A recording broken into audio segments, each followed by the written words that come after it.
Oke, kembali dengan Indramayu Movement. Di perbincangan kali ini kita kedatangan narasumber luar biasa yang sudah berulang kali bikin geger Indramayu. Selamat malam Mbak Agi Novia. Malam, Mas. Terima kasih sudah untuk kita.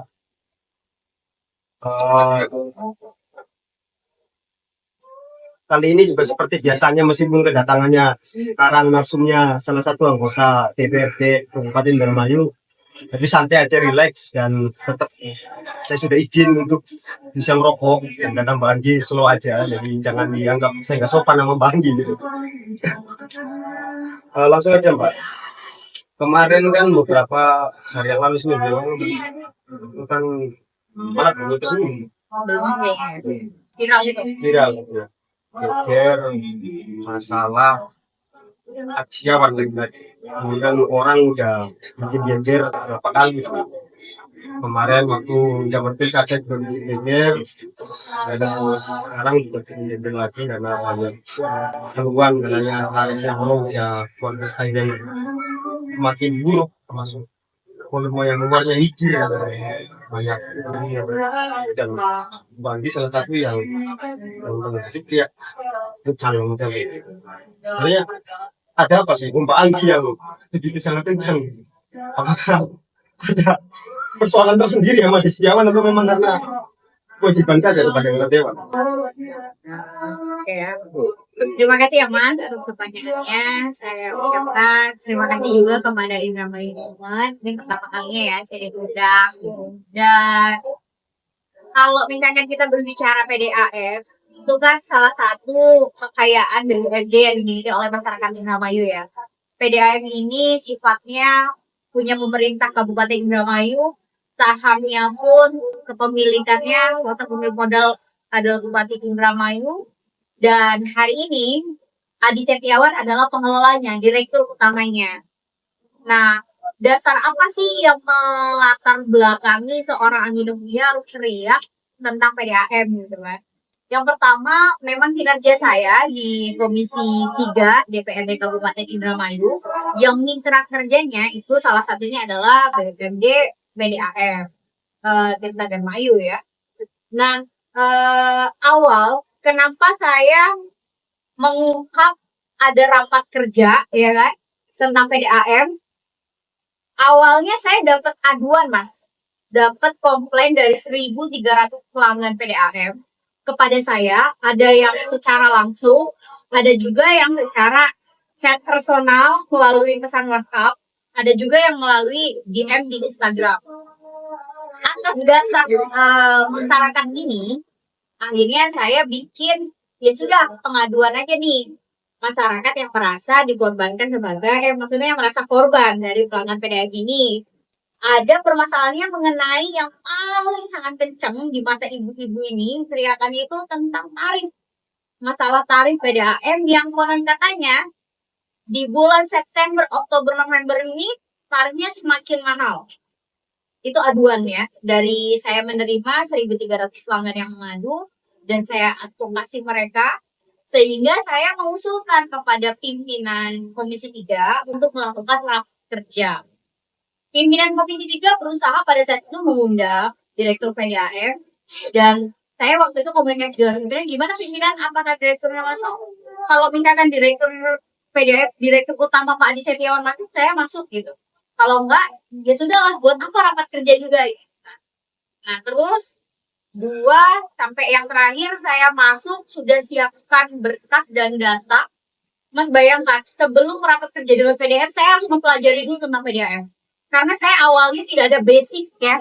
Di sana tidak ada basic. 5 tahun kemarin saya di Komisi 2 tentang pendidikan dan kesehatan serta pertanian dan kesejahteraan rakyat.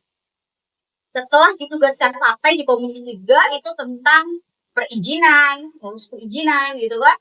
Tentang pengelolaan BUMD dan pendapatan daerah. Berarti saya punya target bagaimana pendapatan daerah Kabupaten Indramayu itu harus meningkat ketika saya menjadi anggota di Komisi 3. Singkat cerita mengenai PDAM ini, kami sudah melakukan kunjungan kerja, Mas. Kemarin itu ke Lombok, dan di sana kami juga belajar bagaimana pengelolaan PDAM di sana gitu kan. Airnya bisa jernih, tarifnya juga di sana itu tidak ada teriakan dari masyarakat gitu kan. Dan setoran mereka kepada PAD itu tinggi. Seingat saya, hasil rapat kerja kemarin itu pendapatannya 169 miliar PDAM di sana, dan mereka mampu store PAD sampai 10 miliar. Nah, saya menanyakan di PDAM Indramayu, berapa pendapatan dalam waktu 1 tahun ini, terutama 2024 ya. Dan mereka itu berbicara 202 miliar Bu Dewan. Nah, belum terhitung Desember ya. Di akhir Desember kan pasti ada pendapatan lagi nih. 202 miliar berapa yang kalian setor? Saya telepon waktu itu masih di bulan November. BKD ngomong ke saya, kasirnya bilang baru 2 miliar Bu Dewan setor PAD-nya. Saya bilang kok 2 miliar ya, padahal pendapatan 202 miliar gitu kan. Nah, saya ngomong lagi, oh Bu Dewan ada setoran lagi tambahan 1,7. Berarti totalnya dari pendapatan 202 miliar ini hanya setor ke PAD itu 3,7 miliar. Saya tanya, berapa sih jumlah PDAM ini? Konsumennya ini ada berapa gitu kan? Nah, mereka itu ada yang namanya 157.000 pelanggan. Pendapatan PDAM ini dari apa aja sih? Nah, pendapatan PDAM itu ada yang namanya pendapatan air dan pendapatan non air. Pendapatan air tuh tadi ya, penjualan air, dan kalau misalkan non air tuh kayak uang administrasi. Kayak teman-teman nih kalau bisa dicek di kwitansi PDAM tuh ada misalnya pungutan 10.000 administrasi. Nah, itu maksudnya pendapatan air. Pendapatan orang yang misalnya pasang baru gitu kan, itu pendapatan non air. Terus denda, misalnya telat bayar denda kan, itu pendapatan non air. Dan di sini saya hanya ingin tahu sejauh mana pengelolaan keuangan ini yang dilakukan oleh Direktur PDAM Adi Setiawan. Saya tidak ada konflik internal juga dengan dia, dan saya mengenal pribadi Pak Adi itu orang yang baik. Kalau saya mengenal Pak Adi itu orang yang baik, dan saya pun kalau komunikasi secara personal baik-baik aja. Cuma di sini yang kemarin menjadi gejolak di Instagram saya juga kan, karena saya mengkritisi bukan personal Adi Setiawannya ya, tapi personal bagaimana dia mengelola PDAM-nya. Kalau direkturnya bukan Adi Setiawan pun nggak mungkin saya angkat keluar tentang dia kan ya istilahnya. Dan saya hari ini dituntut sama masyarakat tentang kenaikan tarif. Saya sangat penasaran, kenapa direktur PDAM ini kok rapat mangkir? Memang kenapa sih harus apa sih gitu, dengan DPRD setakut apa sih gitu kan? Sehingga nggak datang. Jadi ceritanya waktu itu hari Kamis, selesai saya rapat paripurna, saya dapat info dari Pak Dirtek PDAM. Bu maaf, Pak Dirutnya lagi sakit dan izin gak bisa ikut rapat besok. Sedangkan Mas saya ini kalau persiapan rapat tuh saya harus Jumat rapat, Senin, Selasa, Rabu saya tuh harus mempelajari itu. Saya tuh sampai gak tidur hanya ingin melihat data by datanya. Nah, saya menggali informasinya, informasi disandingkan dengan data, aduan masyarakat, hasil aplikasi dan lain-lain. Dan rantainya kalau seandainya seorang Adi Setiawan tidak hadir tuh kayak yang kami sudah berusaha mengumpulkan data, hanya ingin konfirmasi kepada PDAM, dan dirutnya adalah Adi. Kenapa Adi pakai acara mangkir segala ya? Kenapa saya katakan mangkir? Saya bilang Pak Adi di WA. Pak Adi, kalau seandainya Pak Adi sakit, tolong sertakan surat keterangan sakit. Dan di mana Pak Adi dirawat? Saya bilang gitu kan, kalau dirawat ya dalam perawatan. Dan dokter siapa yang menyatakan Pak Adi ini sakit gitu. Misalnya saya nggak dirawat, tapi saya baru periksa dari klinik dokter ini gitu kan. Jadi kan ada lah surat keterangan dokternya. Dan Adi itu sampai jam 10 malam hari Kamis, dia tidak melakukan surat tersebut.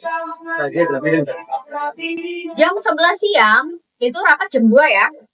Jam 11 siang dia WA semua anggota komisi, dia izin sakit tapi by ketikan WA, nggak ada surat keterangan sakit. Makanya di media saya katakan Adi ini mangkir dong kalau kayak gitu. Oh ya, jadi secara sebelumnya prosedurnya parah daripada mahasiswa yang izin. Jadi sebenarnya harus jangan surat keterangan sakit. Itu hanya buat iya hanya. Saya juga sama, kalau misalnya ada rapat-rapat, saya tidak hadir, saya konfirmasi ke pimpinan. Dan kalau misalkan saya sakit ya, saya buktikan juga surat keterangan sakit. Enggak kayak hanya melalui pesan WA aja. Sampai ada dia mengatakan saya sakit.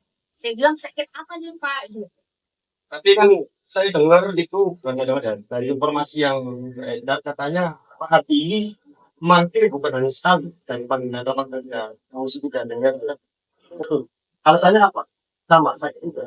Ya tidak ada keterangan ya menurut saya mungkin Oh, tidak ada keterangan makanya yang itu jelas. yang ada Mbak Ani mengeluarkan pernyataan akan memaksa tadi Terpaksa. memaksa. Iya.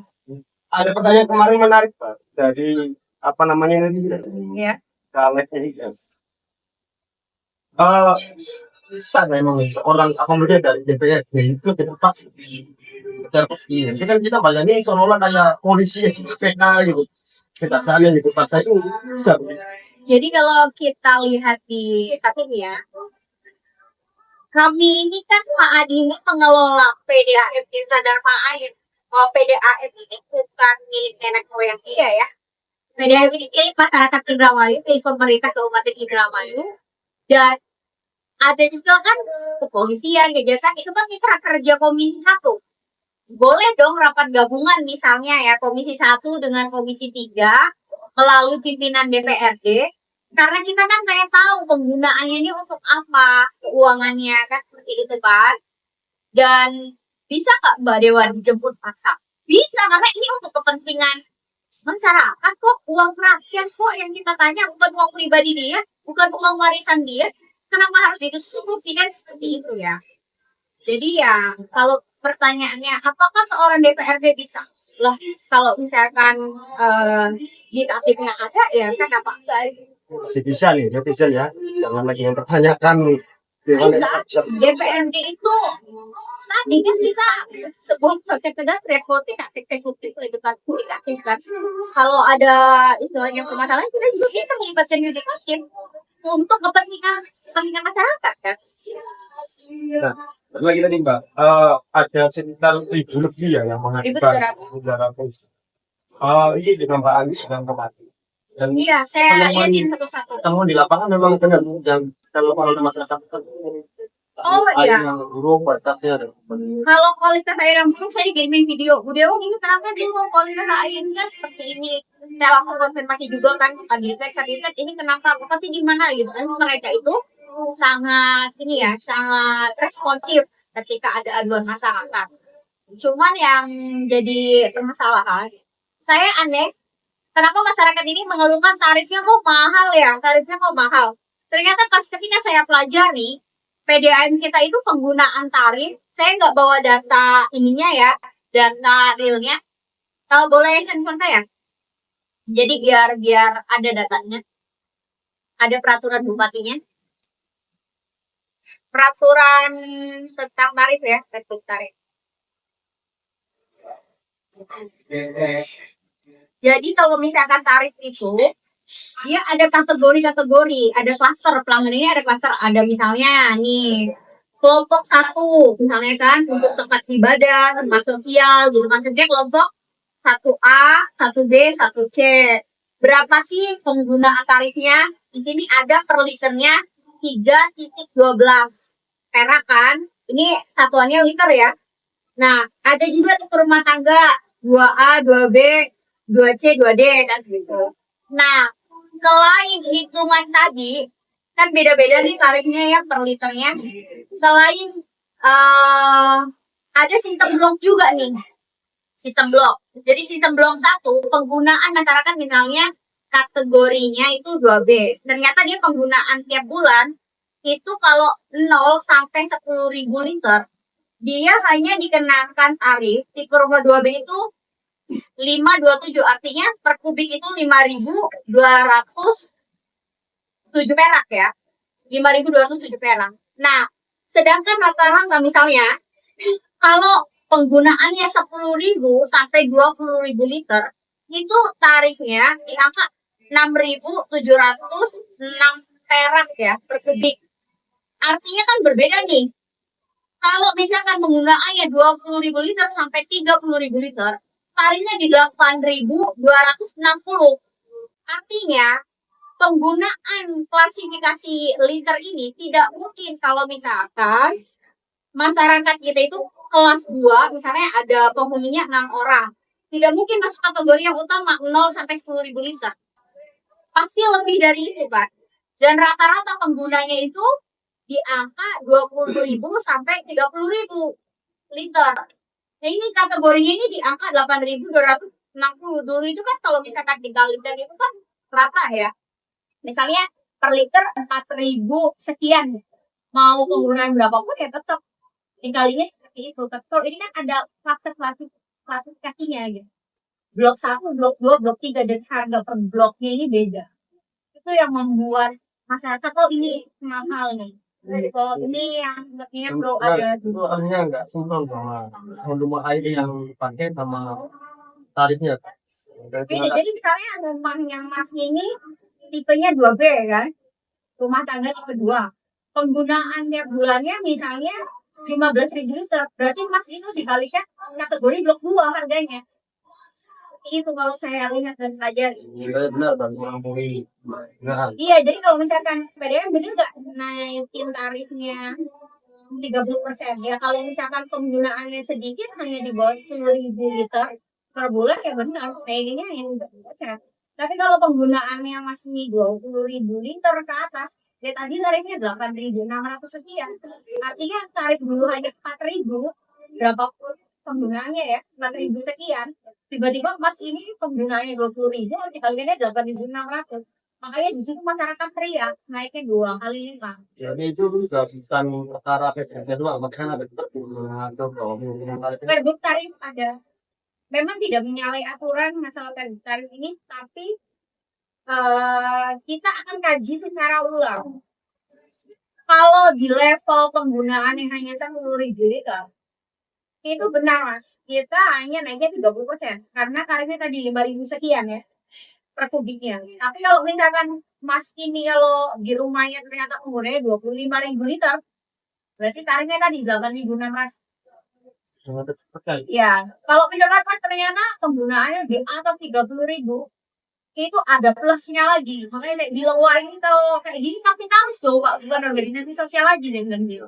Nah itu kan dilandaskan sama kemungkinan kalau dari pintu itu masyarakat bisa nggak Pak, itu kemudian itu nanti Perbuk itu bisa dicabut mas, bisa dicabut karena masyarakat kita ini teriak dengan konten tarif yang seperti ini. DPRD merekomendasikan Bupati Indramayu mengkaji ulang tarif PDAM. Apakah bisa dicabut?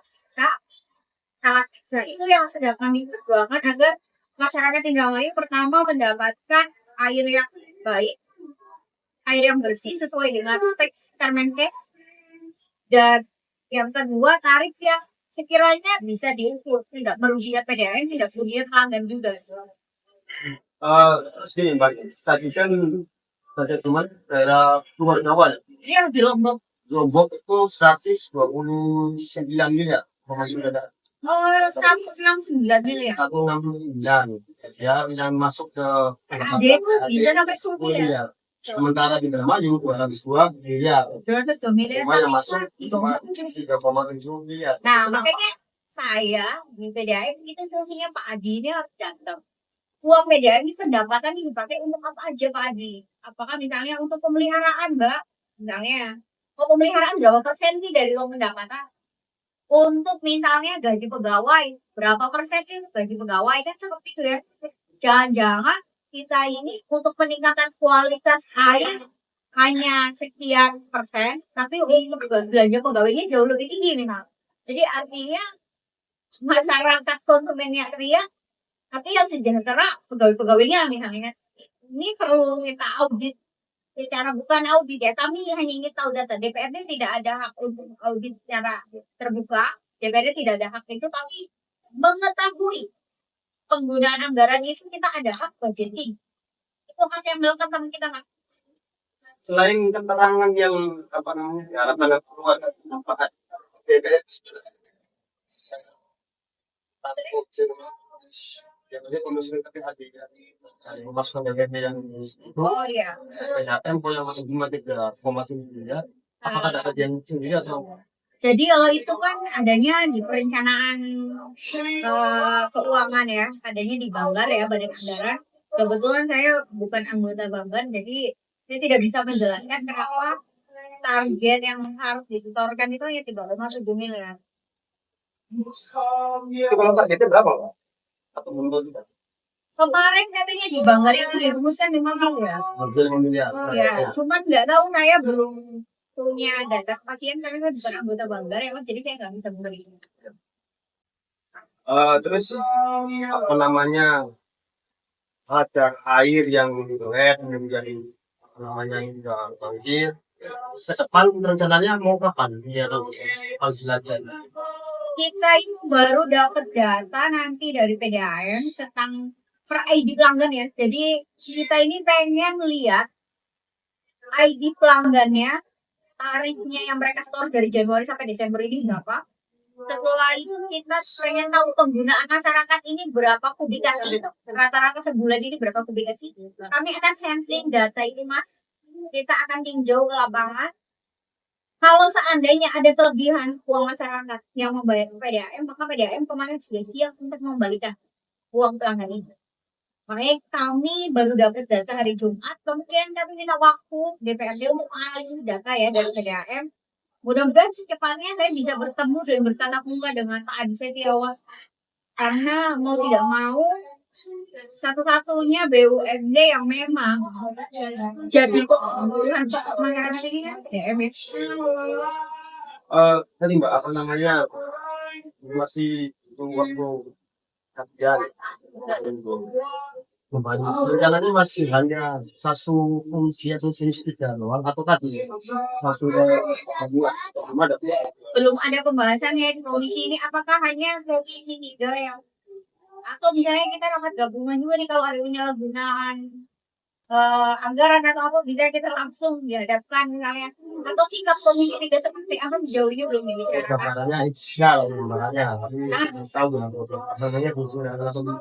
Nah, bisa saya dulu itu zaman waktu anggaran COVID 196 miliar mas, dari pusat turun di daerah. Waktu itu saya karena ada apa ya, sedikit penyalahgunaan wewenang dalam penggunaan anggaran, saya langsung mengusulkan bikin sanksi pada saat.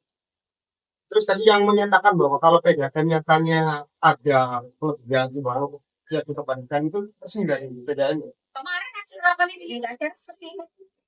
Kami ada berita acara di rapat. Nggak tahu. Iya, jadi kayak kemarin ada yang ngadu ke saya, dia menggunakan tarif 24.194 ya liter atau kubik ya. Saya waktu itu liter lah. Saya tanya, Pak ini kalau misalnya dikalikan dengan ini kayaknya cuma 2 juta Pak, kenapa beliau ini biayanya belum bisa 200? Terus ada sedikit diskusi juga, ya ini yang akan jadi kita belajar bareng-bareng gitu. Pak, tadi kan PDAM masih di bawah target kemungkinan yang paling tahu di bangkangnya apa namanya membutuhkan PDAM-nya. Nah, selain PDAM, BUMD kita ini apa namanya sumbangannya maksimal dong pemasukan PDAM. Kalau saya lihat BUMD kita itu kan ada PDAM, BPNKR, terus ada TEWAK ya. Terus ada lagi kita BUMD itu BWI ya. BWI ini kalau saya lihat hidup segan makanya nggak mau. Orang itu udah ngomong Hidup segan makanya nggak mau dalam artian saya nggak tahu mereka apakah mau sur PAD. Tapi untuk pengembangan sejauh ini saya belum rapat dengan direktur utama PDBWI ya. ketika kondisi BUMD yang seperti itu dengan kondisi sama lantas PAD sekarang menjadi ada sama.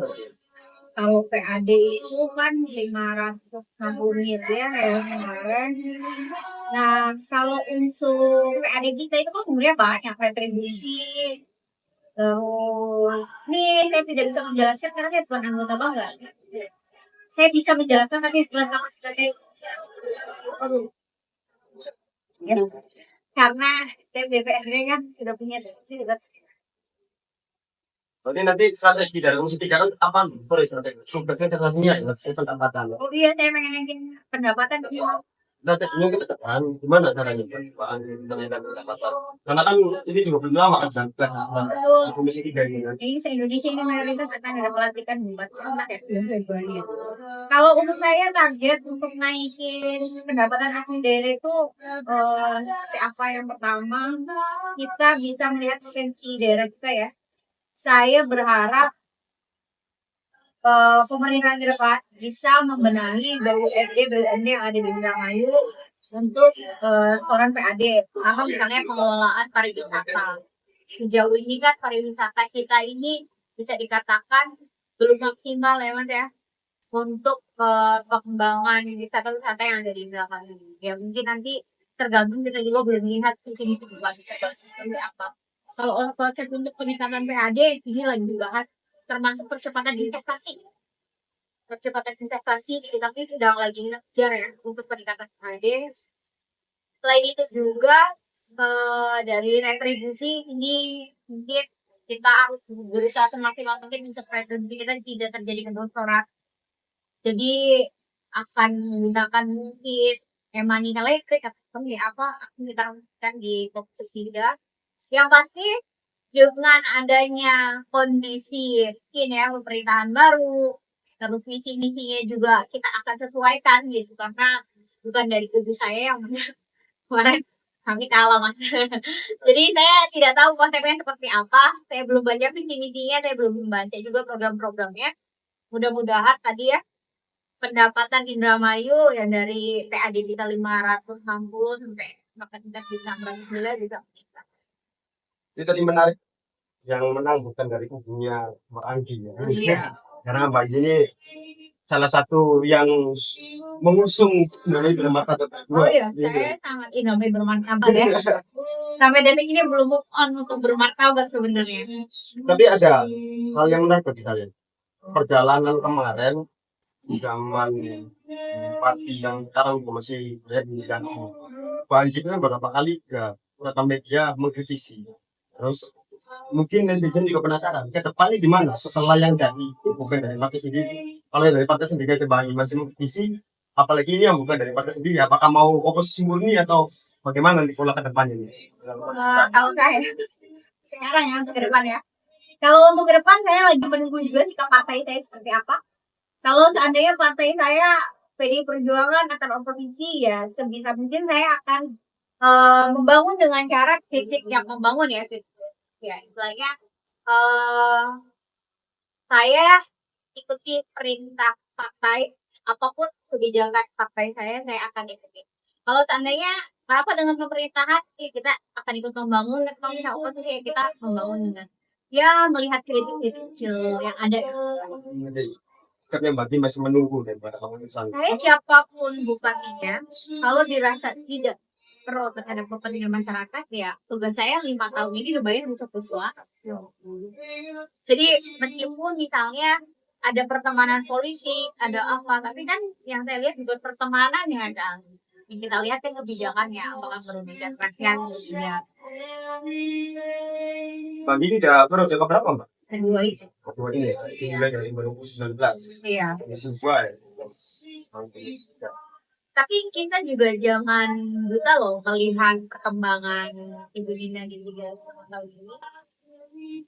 Setiap pemimpin itu pasti punya kekurangan, tapi tidak menutup kemungkinan percepatan pembangunan di Kabupaten Indramayu itu ada di saat era hari ini Indramayu bermartabat. Kenapa saya bisa katakan seperti itu? Meskipun di waktu 3,5 tahun ini adalah waktu yang singkat, tapi sudah ada melihat perubahan-perubahan yang ada ya Mbak.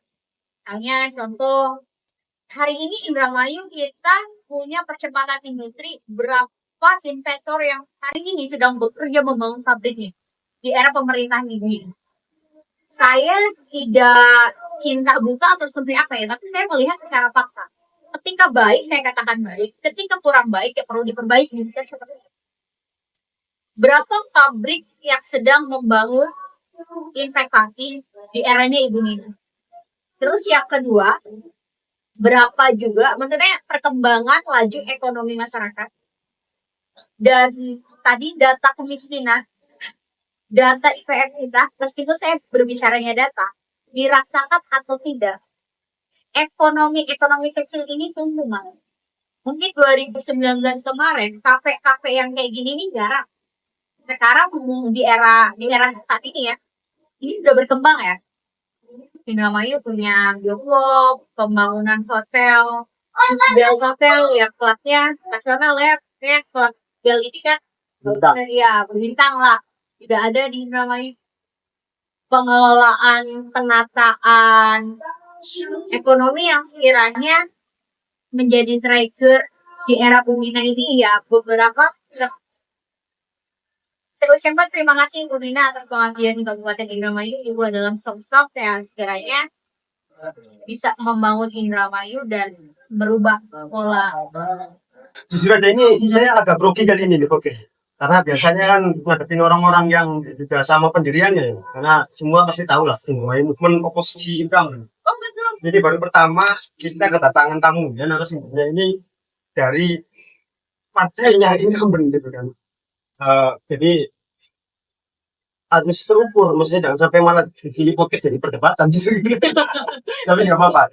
Intinya cuma kan tadi Bani bilang bahwa investasi itu berbeda mana. Cuma kan ini soalnya bukan melihat ke depan ya, tapi hanya menyampaikan suara-suara dari masyarakat. Katanya problem dari salah satu yang terjadi juga kenapa ini ada buat masyarakat salah satu ini adalah pada ranah investasi yang katanya lambat. Ada presiden yang katanya sulit. Gimana Bang? Jelasin ya. Saya jelaskan kenapa Indramayu ini ada yang perizinan lambat, PBG nggak keluar-keluar. Yang pertama, itu mas kalau investasi ke Indramayu masalah zona industri baru kita rumuskan perdanya baru 2024 kalau nggak salah bulan kemarin. Wajib Pak Sekjen dari Kepenuan baru selesai mas. Baru bisa dinyatakan ini kawasan industri, ini kawasan penghijauan, ini kawasan hutan, ini kawasan pasar misalnya. Di sini kita baru selesai terjadi. Dan saya akui kita terlambat membentuk building industri. Jadi karena perdanya yang Anda yang kemarin itu yang menjadi faktor Anda Jadi lambat. Sehingga jangan sampai kita merugikan investor mas. Merugikan dalam arti ya mereka sudah membeli tanah pembebasan lahan misalnya di kawasan Kedung ternyata mereka bukan zona industri gitu. Kenapa keterlambatan ini? Apakah yang ada rumah wilayahnya atau kayak mungkin kenapa kok perdanya baru ada? Perdanya itu baru disahkan. Baru kemarin. Terus tadi saya ngelakuin soal kemiskinan juga. Apakah itu tidak ada sebabnya sama juga karena kita telat karena terlalu industri atau karena lain karena di Indramayu itu kan yang disorotin kemarin di oleh masyarakat kan menjadi kabupaten termiskin di Jawa Barat. Nomor satu ya. Nomor satu. Ini bukan sekali lagi saya mohon maaf bukannya mendowngrade Cina secara keseluruhan tapi secara data BPS begitu. Data BPS itu saya bilang rata-rata sekolah berapa? Saya belum mengetahui secara pasti mengenai jujur ya ini kita kan membenahi ya kami menerima informasi dan sangat saya tidak melihat tidak tangan tanggung ya tapi tanggung jawab moralnya kok bisa Indramayu susu jawaban pada saat itu kita dapat program 2022 di eranya dunia itu dari Wakres itu ada yang namanya kemiskinan ekstrim karena waktu itu harus diserap yang kita gagal sebanyak-banyaknya karena itu masyarakat pun dapat kalau masalah bentuknya sembako lah. Kami tidak pernah tahu bahwa data yang kami masukkan itu akan menjadi bumerang kabupaten termiskin Jawa Barat. Mas bayangkan waktu itu dapat program beras banyak tidak diserap masyarakat umum diserap ternyata kita jadi zona merah kemiskinan ekstrim.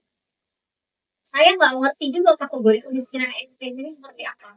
Jadi Pak Andi, ya Pada saat itu ada peluang bantuan kami langsung. Oh itu landasan data yang diperoleh menunjukkan bahwa namanya masuk dalam kemiskinan. Tapi kalau Pak Andi melihat pada kenyataannya sudah bisnis amat kan? Tinggal. Tapi tidak komprehensif. miskin juga karena pendapatan kita itu nanti diambil 5.000 kayak aku ini. Kalau 500.000 mas pendapatan per kapita artinya setiap hari pendapatan masyarakat Indramayu ini 18.000 mas. Itu zona miskin masyarakat Indramayu dapat dikatakan miskin kalau pendapatan per kapitanya 500.000 per bulan. Dan pendapatan per kapita ini kita mengalami penurunan. Penurunannya kenapa bisa terjadi Mbak Dewa? Aku waktu COVID kita terlambat ke new normal ya. Kita terlambat new normal ekonominya. Yang kedua banyak orang yang tadinya kerja menjadi pabrik juga kena PHK ya mas ya. Secara massal kita akui ya situasi kondisional secara luas ya. Nah, dan akhirnya berapa termasuk kenapa bisa pendapatan per kapita kita 500.000 berarti 18.000-an lah sehari ya. 18.000 kalau anak 3 tuh bagaimana dengan gizinya? Ya itu sehingga menjadi PR saya waktu itu sebagai ketua komisi 2 saya nangis waktu itu melihat data berapa ini pendapatan per kapita kita 500.000 dewan tiap bulan. Itu langsung kami bikin analisis mengenai kemiskinan ekstrim, mengenai pendapatan per kapita, mengenai faktor apa yang mempengaruhi sehingga masyarakat ini sulitnya mencari pekerjaan. Situ kita rapat pemangku kepentingan kebijakan untuk jauh itu masih dengan hari selalu rapat dia dibuka secara bebas untuk perdagangan itu lah nanti jodoh kopi industri kita sudah membangun merintis cuman tadi tangan Tuhan tidak merestui partai saya untuk menjabat dan saya terima aja mas karena bagaimanapun pilihan rakyat ya sudah mutlak saya kampus juga.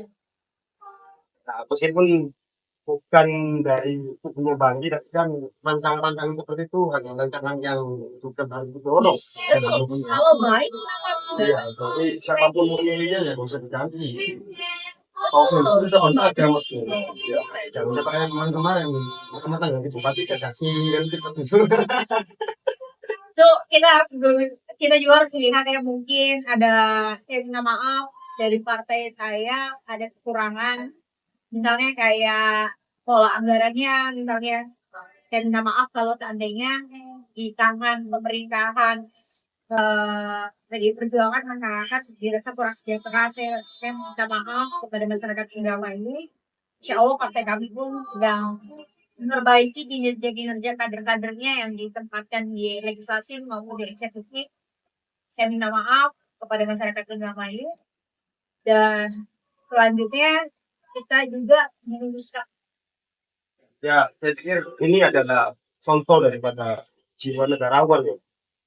Meminta maaf atas kesalahan meskipun problematikanya ya kalau kita terpilih di dunia politik pasti tahu kan hanya perkara satu partai atau satu orang ini memang problemnya kompleks terkait dengan data itu kan bang jadi semuanya memang harus jalan kan cuma ya tadi balik lagi pilihan rakyat yang dilakukan atau ya. Nah ini saya geser dulu Pak. Mungkin banyaknya belum tahu juga ya soal perumusan perkara dan lain-lain masyarakat ini panjangannya nah takutnya nih tadi kan Bandi ngomong ada keterlambatan dominasi ramai lah yang depan lambat terus dunia sebagai gambaran saja seberapa susah sih ini Kalau Merdeka itu kan pertama kita harus nyusun naskah akademik ya. Naskah akademik untuk penentuan zona wilayah kawasan industri itu kan kita butuh yang namanya analisis dari ahli ya mas, ahli ruang tata wilayah ya. Nah di situ kita juga harus tunggu dari provinsi mas. Provinsi kan ada zona, misalnya Indramayu ini karena lubuk Indonesia kan nggak boleh terlalu banyak industri. Nah kita kan harus menunggu keputusan itu kan menunggu waktu yang lama. Dina menjabat itu 2021. Kami diskusi mengenai percepatan investasi itu di 2022 ya. 2022, 2023, 2023 ini sudah punya grand design untuk zona industri. Setelah itu masuk ke dinas UPR pada saat itu dan naskah akademik dirumuskan di bawah Perdana PRD. Dan ada juga dibuatkan lagi panjang itu akhirnya bisa bentuk lapangan kayak khusus buat kita dia tujuh satu ini setelah itu baru kita bisa sudah diputuskan di DPR tidak selesai sampai ini kita nunggu evaluasi gubernur apakah menerima kerja kita atau ada evaluasi lagi. Evaluasi gubernur udah selesai ada lagi kan setelah pemeriksaan ini dari Kemenkumham dari Yanjung dan lain-lain ya itulah yang memang kami terlambat dalam hal membaca kalau ini karena 1.200 hari gitu aktif membangun di drama ini 1.200 hari di era proses yang panjang itu urusin dan perbedaan. kemudian kita dari provinsi dulu karena kan daerah harus dari provinsi Ini tuh nggak gampang urusin satu perda itu harus melalui tahapan yang panjang ya kan. Terus contoh ini aja mas kita itu kan penggunaan butuh emas ya saya ini waktu jadi ketua komisi 2 saya pengen ngegolin bagaimana perda kesejahteraan rakyat dan perda penyelenggaraan kesehatan ya. Pertama untuk jaminan kesehatan untuk kesejahteraan rakyat juga.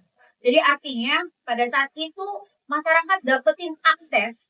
Saya itu awalnya gini mas, bisa muncul Ibu HC itu rumusannya dari DPRD.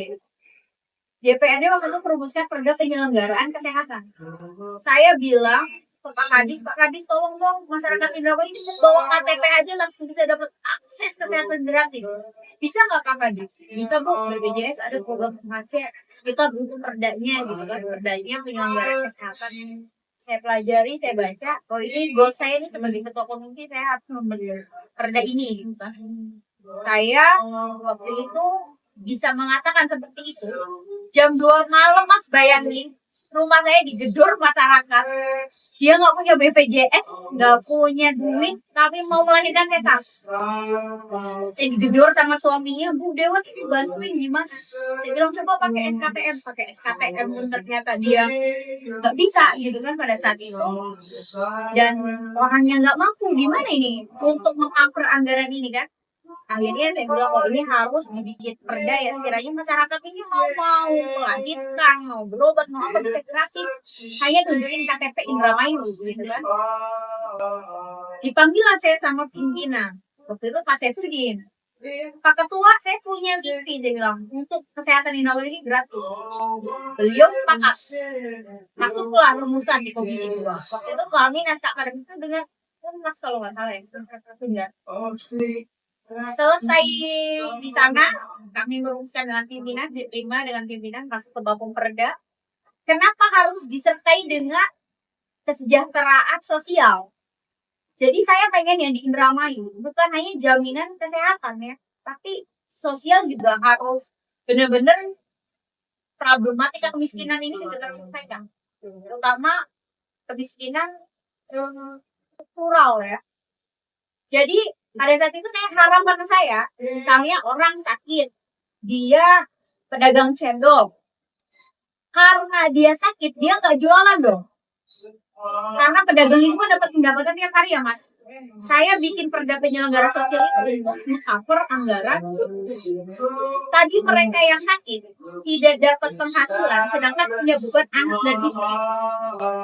Saya memikirkan bagaimana kesejahteraan, maksudnya karena dia tidak jualan dia nggak punya duit. Bukan hanya dia dapat kesehatannya aja yang gratis, tapi keluar dari rumah sakit, pedagang itu ditanya sama nakes nanti karena ada perda penyelenggaraan sosial. Bapak sehari jualan dapat berapa? Misalnya dia bilang saya dapat keuntungan 85.000. Berapa lama Bapak dirawat di rumah sakit ini? Misalnya dia 2 hari keluar dari rumah sakit. Pedagang tadi dapat jaminan kesehatan, jaminan sosial dari Pemda itu hasil keuntungan dia saya 85.000 dikali 2 berarti 170.000 keluar dari rumah sakit harapan saya dengan itu mereka bisa dapat 170.000 beda misalnya atau menggunakan kesejahteraan sosial ini bukan hanya dari keuntungan misalnya dapat misalnya beras 5 kilo ataupun apa yang sekiranya meringankan beban orang udah sakit kan anak yang nggak punya duit kita nih masih banyak kan problem-problem yang Kita tinggal dulu soalnya kan soal perumusan partai.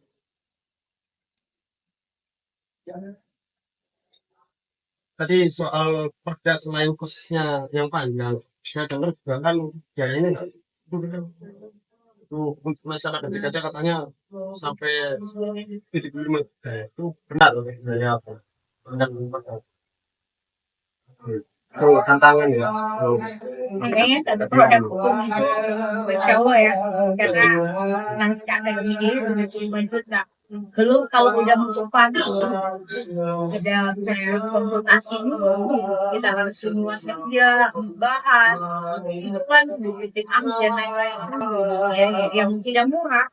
Satu perda itu tidak murah, makanya eksekutif ini ketika sudah dibikin perda, karena dijalankan. Kita tuh sampai nggak kayak gitu loh kalau dibahas perda ini. itu pesan buat eksekutif. Ya. Tapi daripada saya udah pesan ini sekaligus saya masih penasaran karena Mbak Anggi kemarin ketua komisi ya pas Betul. komisi 2 itu sangat rakyat juga ya. Iya. Itu kan saya nemu ada satu part yang cukup keren karena Mbak Anggi pun pernah ngangkat itu pernah ngangkat soal potensi garam namanya. Ya, garam itu kan salah satu penghasil garam terbesar di Indonesia, termasuk 10 besar. Nah, tapi kemudian harusnya NaCl-nya belum mencapai standar ya garam industri ya, kan masih di bawah 97%. Padahal juga saya lihat perdanya sangat progresif. Apa ada pemberdayaan, bantuan modal, bahkan apa namanya ada jaminan asuransi ketika gagal panen. Cuma tak sembilan produknya nggak ada, sehingga kemudian lu pada nggak bisa diskusi kan kadang-kadang. Nah, masalahnya gimana? Cuman ya gini kan jadi orang sini. Waktu itu saya jadi wakil ketua komisi mengusulkan untuk bikin perda ya. Karena waktu itu masyarakat saya itu dagingnya dari Lontara, lagi ngeluh soal masalah garam. Saya bilang ke pimpinan komisi, kita angkat aja lah soal itu tambah garam. Muncullah akhirnya perda itu. Waktu itu saya ketua komisinya lah. Saya mewujudkan perda itu seindah mungkin untuk petani kesejahteraan petani garam.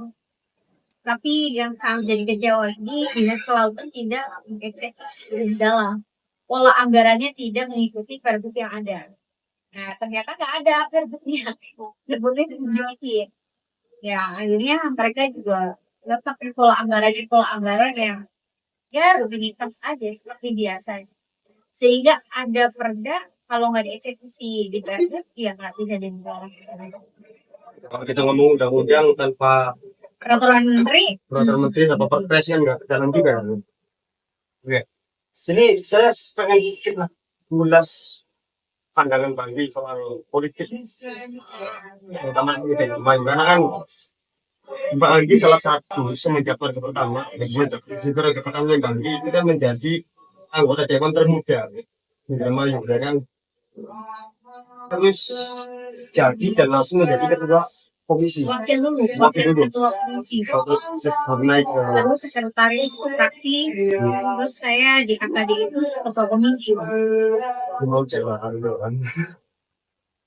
Mbak Anggi memandang politik Indramayu, politik umum Indramayu sekarang gimana? Sama kita referensinya di kemarin dan kita kemarin. Kalau saya melihat masyarakat Indramayu sama Gok Pemuda, pertama saya mengajak teman-teman jangan apatis untuk berpolitik, dan yang kedua jangan anti partai. Kekuasaan itu awalnya dari partai, masuklah ke partai, diskusi di sana. Itu gudang, maksudnya kalau kita pengen tahu kebijakan ada seperti apa ya kita dan kalau apatis ya bahaya juga kalau muda apatis. Saya melihat hari ini dengan gerakan seperti ini itu berarti pemudanya sudah mulai berkontribusi ya dalam pembangunan daerah ya. Cuman ruangnya belum ada untuk ini ya. Belum. Jadi waktu itu saya 2019 usia masih 21 tahun. 21 tahun. Dewa. Iya betul. Wah, saya ini telat banget berarti ya. 21 tahun itu alhamdulillah, dan saya dicalonkan itu saya itu kan rumah di Dapil 1 ya orang tua ya. Tapi waktu itu saya dicalonkan oleh partai di Dapil 4. Saya bingung gimana ya. Kuliah lama di Bandung, pulang ke Indramayu nyalon dewan 2019. Dapilnya pun bukan tempat tinggal yang dari kecil saya ini tinggal di situ. Oh, dia membangun dari awal. Dari awal di dapil rumah. Makanya saya terima kasih kepada masyarakat dapil 4. Meskipun sampai hari ini saya alhamdulillah terpilih lagi dari dapil zona 4. Ini saya punya PR besar untuk masyarakat. Meskipun tugas anggota dewan itu berat, kan, katanya menjadi anggota dewan lebih berat lagi daripada tugasnya, tapi Mbak Andi sudah membuktikan kan, kalau usia 29 tahun sudah menjadi sedikit dong apa namanya secara Oke. misalnya gitu. Anak muda sekarang ketika saya nanya mau masuk politik nggak? Ah, enggak lah, gue kan nggak punya duit. Nah, ini mindset yang saya pikir awal menjabat saya sebagai anggota dewan itu modal kampanye ya 30 juta. Dalam politik itu kita perlu ketahui yang punya uang belum tentu jadi pemenang, yang nggak punya uang juga belum tentu kalah. Semua punya peluang. Bagaimana cara kita komunikasi dengan rakyat? Gitu sih. Dan saya cuma modalnya satu, mas, advokasi waktu itu. Saya tidak punya uang, tapi saya punya tenaga dan waktu. Selama 200 hari, saya turun ke dapur saya dari rumah ke rumah, advokasi dari yang petani yang kekeringan gak dapat air, petani yang gagal panen. Saya advokasi semampu dan sebisa saya, karena backgroundnya dari aktivis. Dan waktu itu juga saya calon dewan pom, saya nggak tahu. Nggak tahu, Nggak tahu. nggak tahu setelah udah dinyatakan menang. Saya izin ke orang tua tuh ketika saya dinyatakan menang, mas saya ternyata lulus dari UPAD menjadi anggota dewan. Saya baru lihat, kamu calon gimana di dapil 4? Proses kampanye bapak nggak tahu. Nggak tahu, sembunyi saya dari keluarga. Luar biasa sekali berarti Mbak. Ini inspirasi lah buat anak-anak muda ya. Karena dia takut juga kalau gagal lagi dibully gitu kan. Tapi emang istilahnya karena background orang tua saya kan bukan orang yang ada ya. Orang yang istilahnya masyarakat menengah bawah. Takutnya dapat pembulian yang masa sih bisa jadi anggota dewan mimpi di siang bolong gitu kan, apalagi nggak punya duit gitu kan, takut jadi mama saya nanti beban gitu kan. Ini anak saya nyalon dewan bisa aja nggak punya, takutnya gitu. Jadi lebih baik saya menyembunyikan proses. Dan apa saya tuh sebenarnya juga pernah di partai yang sama kayak Bali. Kita mungkin ketemu Iya. Batlat, Oh begitu. dia alamat kedua kawan. Wih. Ini tadi yang dikatakan Bandi, terutama jadi saya kalangan mahasiswa nih, karena ada pidatonya Soekarno ya, itu di mahasiswa nih, menyiapkan stereotip gerakan mahasiswa. Nah sekarang tuh Bandi kebanyakan mahasiswa itu terlalu asik tidak aktif. Oke lah kita hapus karena mereka dunianya di situ, jadi terpisah dari masyarakat. Padahal itu kan harus apa namanya sudah mendekat lah ya, menjadi bagian dari masyarakat agar ketika nyalon ya isu masalah apa namanya duit gitu kan. Iya. Dan tadi juga Bagi bilang kalau pakai lah yang sama tadi sampai itu pimpinan atau apa berarti ada benernya tuh ketika dulu mengatakan bahwa apa namanya itu yang bilang Jokowi itu punya banyak partai. Saya kira salah kan karena memang mereka dipilih atas dasar partai. Partai lah yang paling awal harusnya merumuskan kebijakan kan. Maaf, jalan partai. Jangan partai itu harus diisi oleh anak-anak muda. Biar karena mau bagaimanapun partai ini tempat bagaimana kita mendapatkan kekuasaan. Tidak ada loh calon anggota dewan dari independen, nggak ada. Semua dari partai kan. Makanya jangan terus partai. Terus yang kedua setelah berpartai apa? Kita tuangin apa yang menjadi keinginan kita. Mau seperti apa nih daerah? Kepedulian terhadap budaya seperti apa? Kita bisa semuanya dari Kemudian terakhir Bang, ini dari tadi saya pengen nanya sih, ada nggak dulu posisi bupati sekarang yang terpilih bukan dari apa namanya yang buat partainya Pak Agi.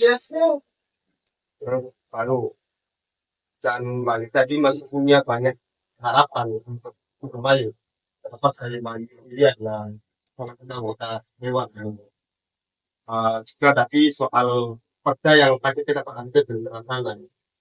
Boleh nggak dia minta harapan bagi pemerintahan ke depan? Berharap atau gimana? Berharap salah kan? Tidak harus minta izin partai kan? Berharap Boleh. Berharap apa saya untuk pemerintahan ke depan terkait punya masukan daerah yang lebih lintas misalnya ada nggak harapan? saya punya harapan besar untuk Indramayu.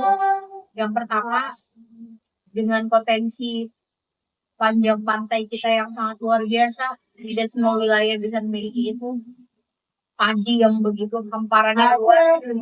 Saya punya harapan ke depan, semoga pasangan Pak Luki Hakim dan Pak Sefudin bisa membenahi tatanan kelola di birokrat, kesejahteraan petani, jangan sampai petani nangis gagal panen, jangan sampai petani nangis cari akses ke petani sulit, jangan sampai petani ini pada saat mau panen raya harga gabah mereka murah, Mas.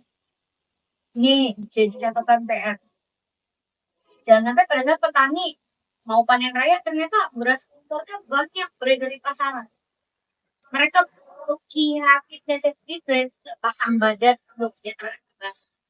Karena mereka kalau komisi 2, saya pasang badan Pak, sampai saya itu dengan alam bapak itu belum mau menerima beras itu kok. Dan petani mau panen raya di pasar itu udah nggak ada lagi beras, nggak ada. Waktu itu naik, saya biarkan harga beras waktu itu naik 1.000 kalau nggak salah, udah sampai mau diangkat 16.000 itu harga beras per kilo. Saya biarkan, tapi di situ di sisi lain petani kita akhirnya gabah harga gabahnya itu naik, dan mereka berani dari pasang badan melawan kartel-kartel yang kami sudah berlalu. Tantangan bagi pemerintahan ke depan berani nggak pasang badan Untuk melawan kartel-kartel yang hari ini sudah bermain, dan sang badan untuk harga gabah petani Indramayu ini bisa mensejahterakan masyarakat. Cukuplah. Oh iya, saya belum ucapin selamat atas terpilihnya Bapak Luki Hakim dan Pak Sefudin. Ucap. Hubungan itu. Ya, dan bagi kita saya fokusnya kalau Indramayu maupun menunggu nih apa namanya ya tindak lanjut dan soal persiapan antara rakyat ini segera kepastian dilaporkan dari saudara sendiri ya. Saya juga sama nih menunggu kepastian apakah beliau hadir. Dan tadi Pak Anggi juga bilang siapapun pemerintahnya kalau ada rakyat akan memilih yang doang. Ya, Indramayu pun juga mohon izin apapun langkah Pak Anggi asal itu menyelamatkan rakyat itu kita dukung. Iya. Terima kasih banyak atas Iya. waktunya. Selamat Oke. malam. Bang. Malam.